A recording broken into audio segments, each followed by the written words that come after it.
If the roar of the crowd gives you goosebumps, catching a slip makes you grin, and above all, you love making your bookie cry, then you're in the right place. The #1 spot for premier betting advice and wild opinions, shared with a fan base like no other.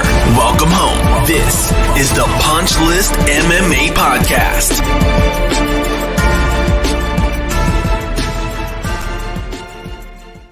Oh, we're here. We're here right off the rip, 9 p.m. A couple minutes late, but we are a full 25 minutes earlier than we normally are on a Tuesday night. The year of our Lord 2023. Here we are. UFC Vegas. I don't even know what we're at anymore, like 76 or something like that. DERN versus Hill takes place this weekend, and that is a real main event that's happening. But it's par for the course anymore, as you are all very much well aware. We're not going to complain about the quality of cards because we get to watch fights each and every weekend. We had fights last weekend. UFC Charlotte took place.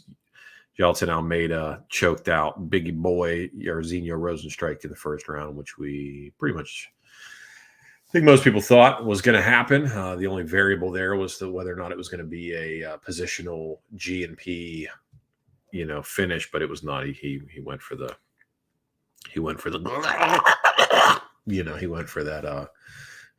choke him. So we got him, hit him with that Sasha Grey, just choked him. So anyway, what else do we got? Not the best quality card this weekend, if we're being completely honest, but we do have a couple betting spots. We're going to run through this. This is going to be a little bit shorter of a show. The reason why I say that's twofold, right? One, there's not a ton of spots I love on this card. There are ones that I do like, and I'm in a weird spot, right? The stuff that I've been really, as somebody so eloquently put, the great Gamrot recession of 2022, I think I'm having a hard time. My high confidence reads are not hitting, and my low confidence stuff is smacking like I'm reading out of a book. So I'm a little confused as to what's going on read wise right now. So I'm gonna just chill with some medium spots this week, and we're gonna roll through those. I promised a few people I would not talk about Francis Ngannou, so we're not going to talk about Francis. So that's the thing we're not going to talk about. But we are going to talk about a couple little spots on this card, and we'll see where it takes us. Again, a little bit shorter, a little bit more succinct of a program this week, and then we'll go from there. All right, so let's kick off. Let's kick the night off. Give me Michael Johnson versus Diego Ferreira, please, producer Jake. Diego Ferreira, 17-5, coming back after a long layoff. We have not seen him since 2021 when he took that L to Mateusz Gamrot. Speaking of Gamrot, he just shows up like that. Taking on Michael Johnson. Insert obligatory strength of schedule comment about Michael Johnson. Now, coming off a win over Mark DeCasey, he's taking on Diego Ferreira here. If you're on the Ferreira side, you like submissions. That's your thing, right? Which you can definitely submit Michael Johnson. That is a thing that can happen. He has 9 losses via submission. And when you look at a guy like Michael Johnson, it's weird to me that we get to talk about this. Like this guy is competing in the highest quality. Let's go highest quality promotion in the world, right? In the UFC, right? It is the gold standard. His professional record is 21-18. 21 wins, 18 losses, and he is like still firmly settled in his roster spot. Like Michael Johnson can lose his fight to Diego Ferreira, and he's not getting cut. He's still going to be around. It's a matter of whether or not he wants to stay. I'm going to be honest with you here. I think Michael Johnson is worth your consideration here at plus money. Again, who's strength of schedule? I'm not going to say it anymore. He's very, very fast, and Diego's very hittable. And last time we saw him, he had a very questionable gas tank. He's always had a questionable gas tank. If he cannot get the subs going early, the hands aren't there. Not a big plan B guy, not really a high fight IQ guy, and truth be told, he's coming off a huge layoff, and I don't necessarily understand the favorite spot outside of the fact that Michael Johnson is very prone to being submitted if he is going to lose. I mean, of 18 losses, half of them have come via submission. So they're statistically speaking, it's pretty likely that that's how he's going to lose this fight if it goes that way. You can get Diego Ferreira inside the distance at plus money at plus 120. You can also get Diego Ferreira by submission at plus 210. That is a line that's readily available right now. So if you're on the Diego side, I would encourage you to just get him at plus money. There's, you might as well sweeten the pot. And then you could take Michael Johnson money line. And realistically, as long as he doesn't do the trademark Michael Johnson thing where he spaces out at the end of the fight and get caught in something dumb, you could definitely cash on an underdog there. I would even venture a small little sprinkle play on Diego Ferreira round 3. I'm just throwing that out there. You could even play Michael Johnson round 3. You could fade both of these guys. So you could count on Michael Johnson doing dumb Michael Johnson things at the end of the fight. And you can count on Diego Ferreira to have bad cardio and have Michael Johnson maybe put a little bit of volume together and get him out of there in round 3. Those are all very, very sneaky, little sneaky availability options there. Ferreira in round 3, probably going to be somewhere plus 7, plus 9, plus 8 ish. I don't think we'll get up to a plus 1,000 there, but it'll be at the higher end of that 7, 8, 9 spectrum, I would imagine. So get Diego around 3. Michael Johnson will be, obviously since he's the underdog, it'll be a little bit higher than that even. So initial leaning on Michael Johnson there for me. Next up, we have Andre Fiallo taking on Joaquin Buckley.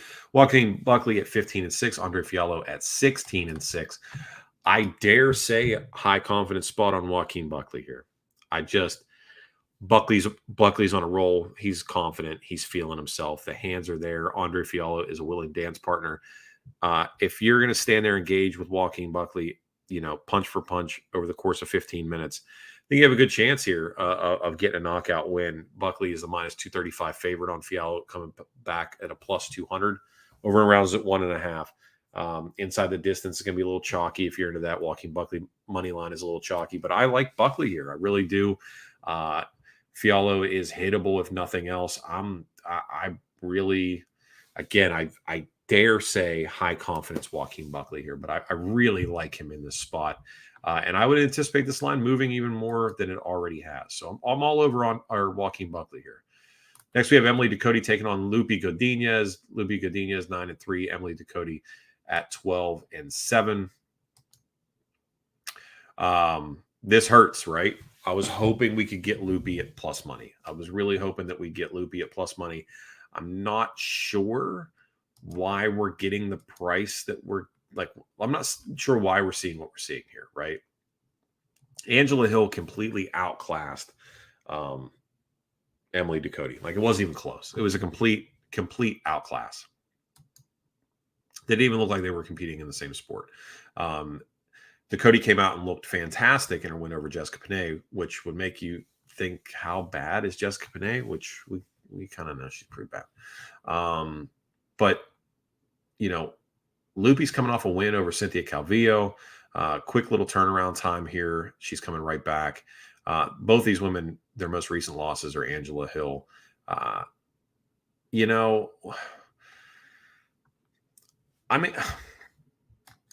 inclined to go Lupi here just because I feel like it was the output of Angela Hill, which usually almost always wins her fights, and then the size of Luana Carolina, right? That kind of lost her that fight. Emily's small. I don't want to roll against women's science here. It's not something I love doing. But Lupi's made us money. Historically speaking, Lupi has made us a lot of money. She's one of the wells that we continually dip into. I don't know if that trend continues here, but I there's no way all women dogs win. We have 4 women fights this weekend. I don't think all 4 women dogs are going to win. We got to pick our spots here. We'll talk about Victoria Leonardo at plus 500 here in a couple minutes, but I'm leaning loopy. I'm just leaning loopy, but women's science is probably going to come back and smack me in the face for not following my own rules. And every time I don't follow my own rules, which is often, I end up, biting a bullet. So anyway, Edmund Shabazian at 12-3, taking on Anthony Hernandez at 10-2. We get the Golden Boy coming back. Golden Boy versus Fluffy. This is a very weird nickname matchup. Anthony Hernandez is at a minus 225 favorite, right? Minus 225 favorite over Edmund Shabazian here, plus 190. Over under on rounds is at 1.5. Now, I know Anthony Hernandez has been on a roll lately, but let's not forget that he got pieced up by Kevin Holland. Like, Holland put the hands on him, and Shabazian looked good last time out. We wondered what adjustments he was going to make following the 3-fight skid, the Brunson, Hermanson, Imavov, craziness, and he comes back and he beats the hell out of Dolce Longiambula. Now, is Dolce Longiambula is he as good as Anthony Hernandez? No, he's not. He really is not. Anthony Hernandez has really kind of come into his own lately. With the win over Adolfo Vieira, I think solidified in his mind that he belongs, right? So he wins over Brendan Allen in the LFA, and then he comes in and he loses right away to Marcus Perez, who Marcus Perez is, last time I checked, was in the Professional Pillow Fighting League, I believe is the last time I saw him fight. Then win over Iron Turtle, and then gets the shit kicked out of him by Kevin Holland, like we mentioned. So he probably was, the first 3 years in the promotion was wondering where he belonged at. Well, then he goes out and he submits a world champion jiu-jitsu practitioner, right?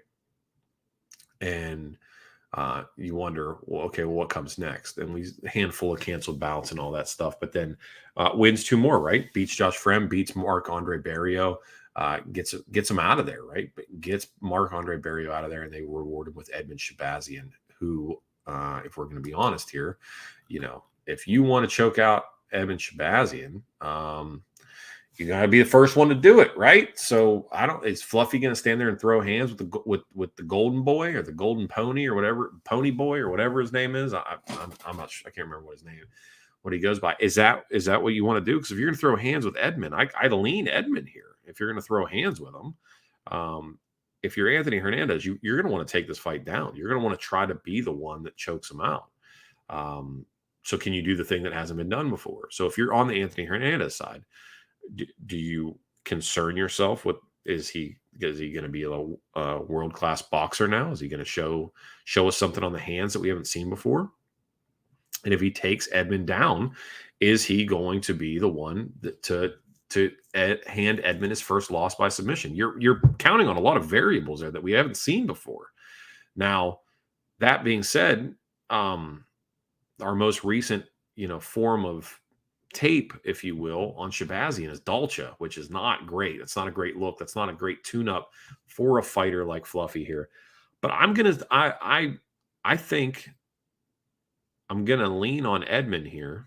I'm gonna take a sizable dog, and the reason why I'm doing so is I'm not sold on Anthony Hernandez, despite the momentum of a 3-fight win streak. I am not sold on him to be able to come in here and do something that hasn't been done before. I hope it'd be great if he does. But I think we're close to the ceiling for young Fluffy Hernandez. I think we're about as close. I think the Marc-Andre Barrios, the Edmund Shabazians, Albert Durievs of the middleweight division. I think that's where we I think we're going to start bumping into some stuff here. So I will lean on Edmund Shabazian here, just because I love the price. You give me almost 2-1 on my money here. I mean, yeah, I think they're going to primarily throw hands for a little bit. If they throw hands for a little bit, he can knock them out.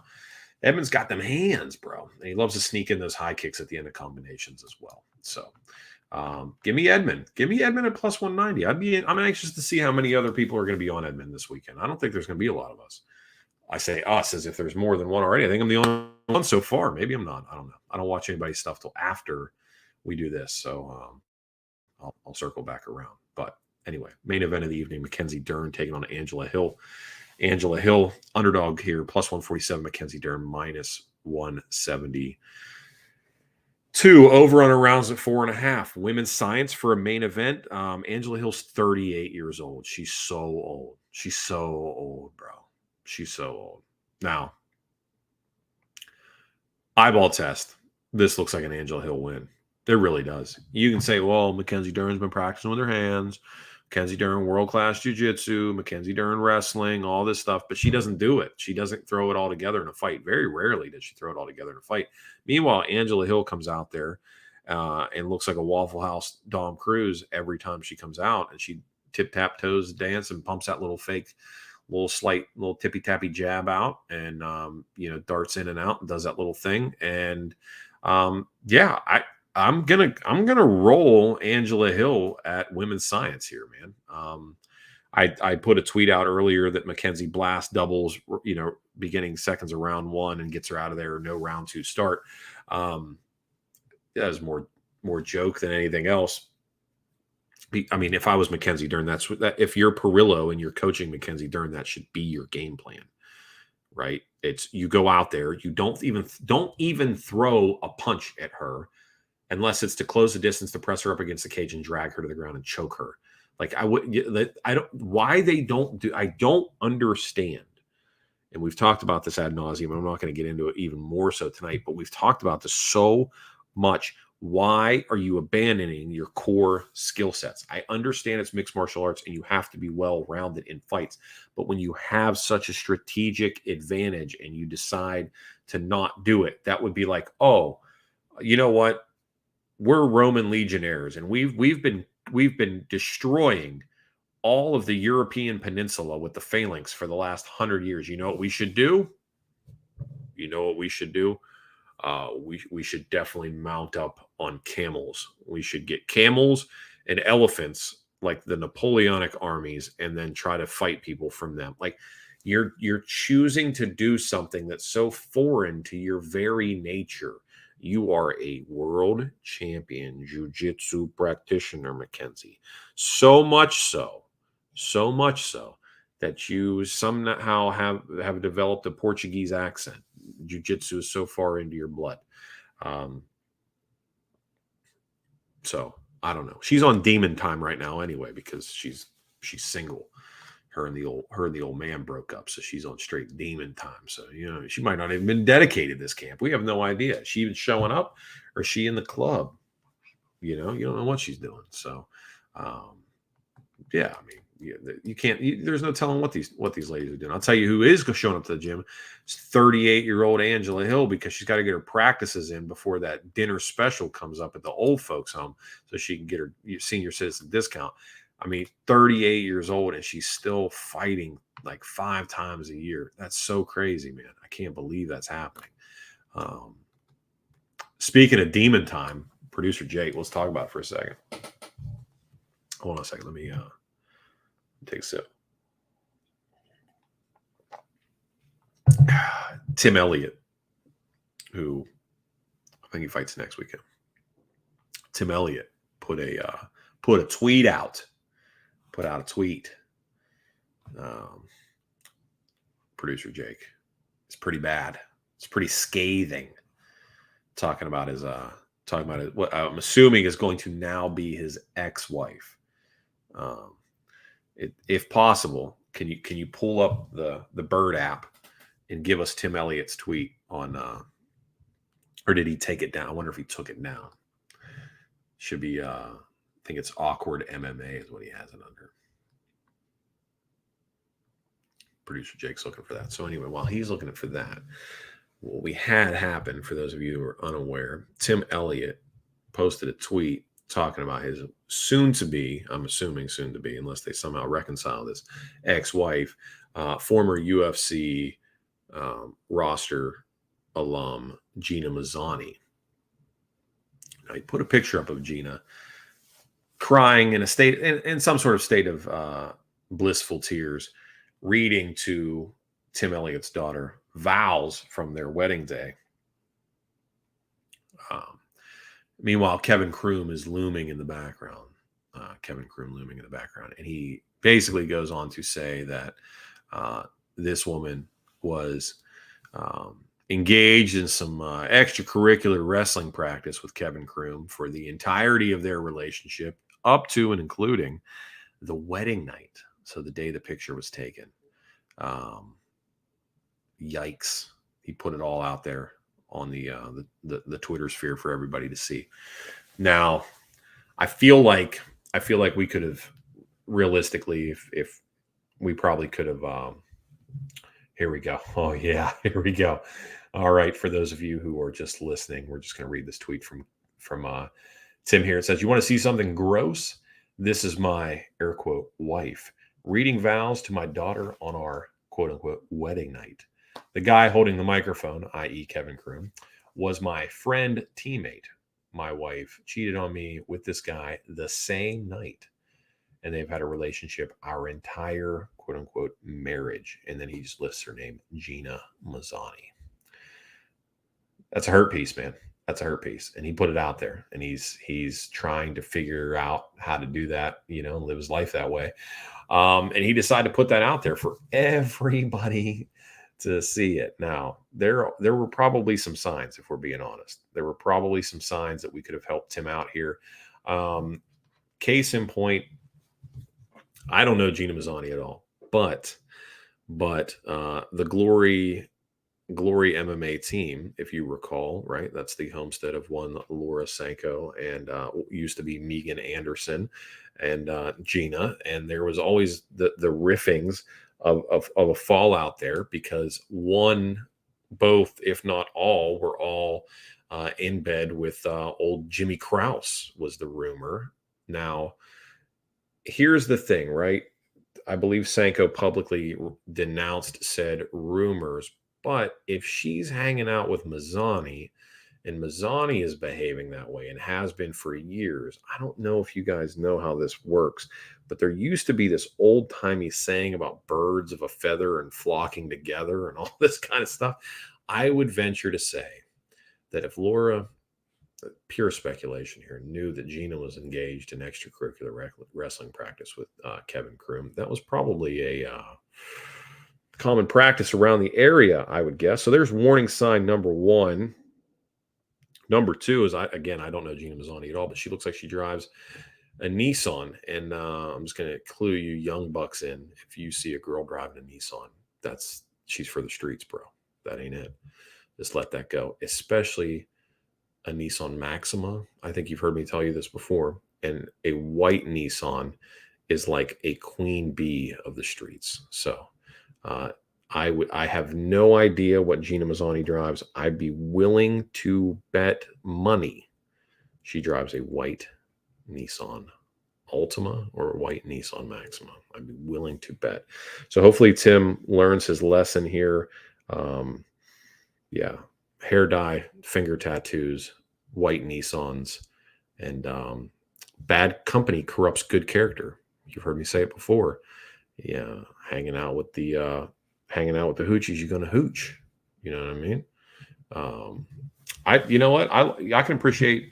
Listen, there's a lot of places where you can come and just let your freak flag fly. And Shady says, "I'm here and I'm queer." So, all right, Shady, I appreciate you, bro.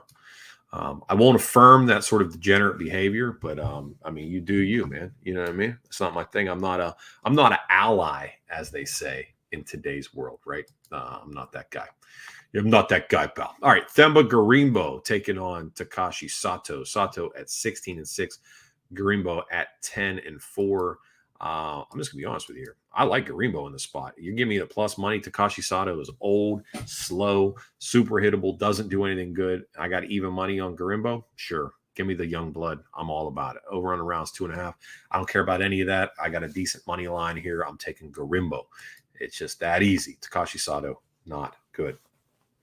Victoria Leonardo, 9-4, taking on Natalia Silva at 14-5-1. Everybody's little favorite acai bowl. Natalia Silva, everybody thinks, oh, she's so little, she's so sweet, she's so crunchy, I just want to eat her up. Everybody loves Natalia Silva, right? Look, minus 1,000. Victoria Leonardo plus 700. We don't even need to talk about this. Victoria Leonardo is a 1994 Ford F-150. She is wide. She gets poor gas mileage. She is hard to knock over, but she is nothing. If not, you can beat the hell out of her and she will continue to run. Give me the old farm truck in Victoria Leonardo. She's gonna make it happen, baby. Plus 700. You give me plus 700 on a mom in a mall fighting Valentina Shevchenko, and I'm taking it. You just, women are not good. Give me Victoria Leonardo for all. I mean, yeah, here Nichols is right. I'll wait for Leonardo moneyline plus 1,500. Yeah, for sure, dude. Women's science. It's just whatever big line you can get. Just let her rip. Just let it rip. Let it rip. I love this because I think what if she goes out there and she holds on to Natalia Silva? Natalia Silva, like literally, probably with proper diet and nutrition, and if she stopped doing squats, could fight at like 105 pounds. So yeah, give me Leonardo. All right, Chase Hooper taking on Nick Fiore. Fiore at 6-1. Chase Hooper at 11-3-1. You know who everybody hates? And I'm not talking about Ben Askren. I'm talking about his son, Chase Hooper. Nobody. I don't know anybody that likes Chase Hooper. Now, I know some people like to bet him because he somehow finds ways to win fights, but I think he's the MMA community's most popular fade, and we get a good spot here. Nick Fiore, if I'm not mistaken, is a black belt. He's a Northeast guy, and just going to be honest with you here, I'll show some bias to the Northeast people. If you're born and raised in the Northeast, you're just a little bit grimier than your average person, right? I'm not going to say you're tougher. You're not like cowboy tough. You're not like Canadian hockey player tough, but it's. Help me out here, Jake, right? It's cold weather, it's jeans, it's Tim's, it's bad water, it's, cold houses and hardwood floors. You know what I mean? It's factory work and night shift like that. Dude, that's the Northeast, right? That's how we get it done. Give me Fiore over Chase Hooper. I think he beats him up. Plus, Chase Hooper's newly married, man. He literally is just like hanging out. He's probably got a whole 2-bedroom apartment. He's probably got like a dog that counts like a half a dog, like a Bichon Frise, that he probably calls Buster. And he's just walking the dog, hanging out, going to jits practice and getting it wet with the old lady. So give me Nick Fiore, man. The guy wants it more. He's going to probably walk out to Prodigy, not Prodigy, he'll probably walk out the Shook Ones Part 2. If I had to guess, if I had to guess, man, I'm thinking Fiore's walking out the Shook Ones. I think that's the case. I think that's the case. Ain't no such thing as halfway crooks. All right, Alir Latifi taking on Rodrigo Nascimento. Nascimento at 9-1. Alir Latifi at 16-8. Alir Latifi, bro. You want to talk about physique goals? Physique goals. Alir Latifi. My man can survive a car crash at 60 with no seatbelt on without a scratch on him. That dude, he is unrockable. That neck, it just doesn't exist. It just sits in between the shoulders. Now, Nascimento's in a minus 200 favor here. Alir Latifi at plus 170. If you're a foul point deduction player, it's a great fight for it. Alir Latifi loves getting poked in the eyes. He's also a weird height, so he charges in. He loves to get kicked in the dick. And Nascimento's a big sloppy Brazilian. Just hate me for it, but he is. He just, everything's looping and wide, and yeah, it just, look. All the weird stuff is in play for this fight. All the weird stuff. So point deductions, fouls, split decisions, point spread plays. All of that is in play here. Hell, fight ends in DQ or no contest if that's available. This is all readily available. If it's out there, these are worth considering. This is the fight to do it. There will be eye pokes. There will be dick kicks. There will be a point deduction and fence grabs.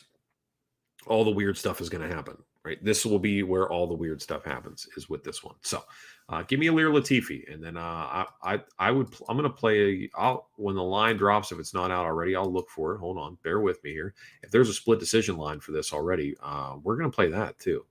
We will play that if and when such a thing drops. Let me see if it is available. Let's see. Do we have a split decision out yet? I don't see it. Latifi by decision plus 325. But yeah. All right. I'm on that. I'm on Alir Latifi. I'm leaning that way for my man. Give it to me with the big no neck. You know what I mean? Give me that. Give me the thick white boy. Give it to me. All right. Orion Kosi at 8-1, taking on Gilbert Urbina at 6-2. Orion Kosi, I mean, it's fine. I mean, we're getting him at a pick 'em now. Over and arounds at 2.5.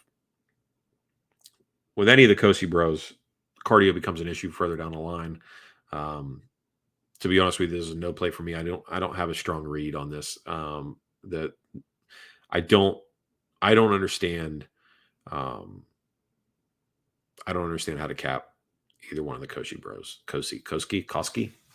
I don't know how you say I don't even know how they're saying their name. I don't particularly have a play here. This is a no play for me. You're not going to get a detailed breakdown on me because I am not playing this fight. All right. 2 fights left. Here we go. Carolina Kolbakevich at 14-7, taking on Vanessa Glitter Factory, aka Little Monster Demopoulos at 9-4. Look.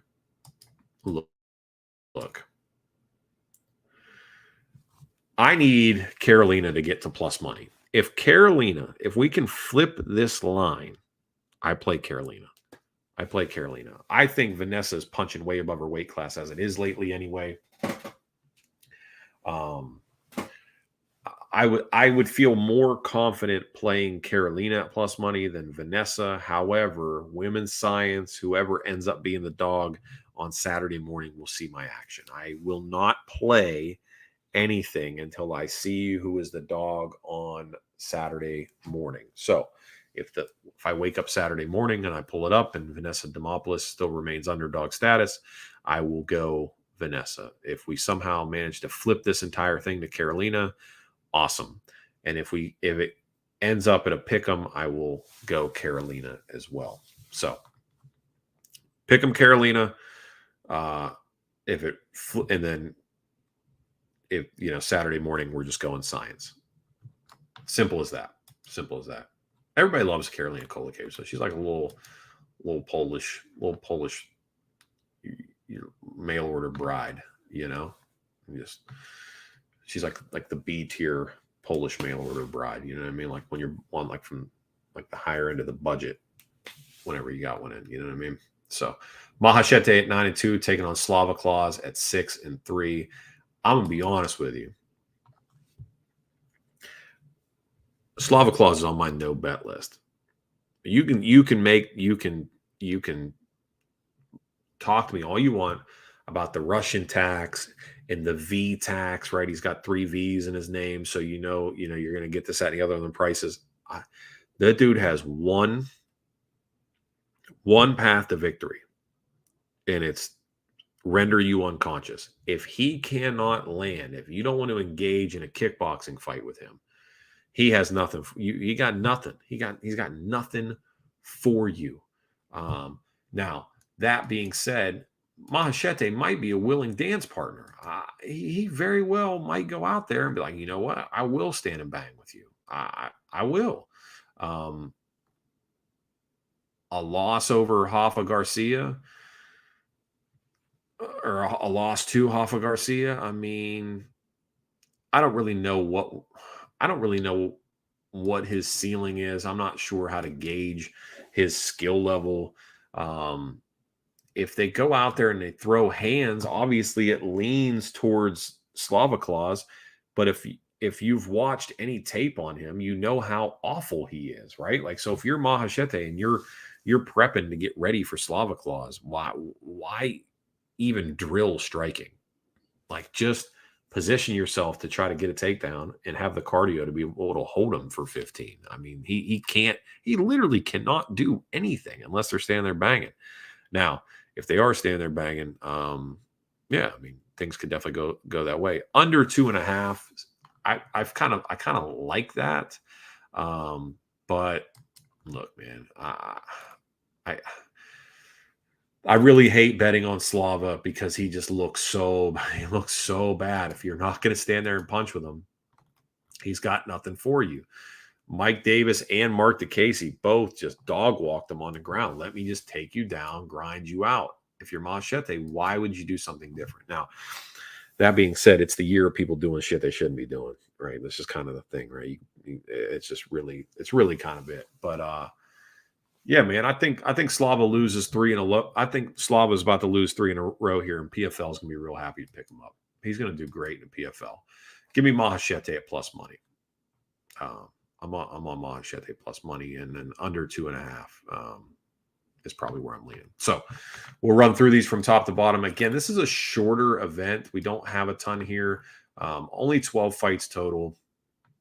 Not a lot of deep spots. Not a lot of stuff that I really like. So here we are. So top to bottom, money line leans: Garimbo, Leonardo, Fior, Latifi, Kosi, probably Urbina. No, Urbina. Whoever the underdog is in Kolakewicz versus Demopoulos. Right now it's Demopoulos, so we'll go there. Mahachete, Johnson, Buckley. Loopy's going to be the one women's favorite that wins. Shabazian and Angela Hill. That's where I'm at. So we got 3 women's science plays, 1 women's favorite we're going for. And of course it's Loopy. But that's it, really. Like I said, shorter, succinct show. Not a lot of spots that I love. I haven't been loving my reads lately, although I feel confident in everything I'm saying. I don't know. Shit's not shaking out the way I want it to. Anyway, all that to say, oh, I'm giving away a book. Hold on.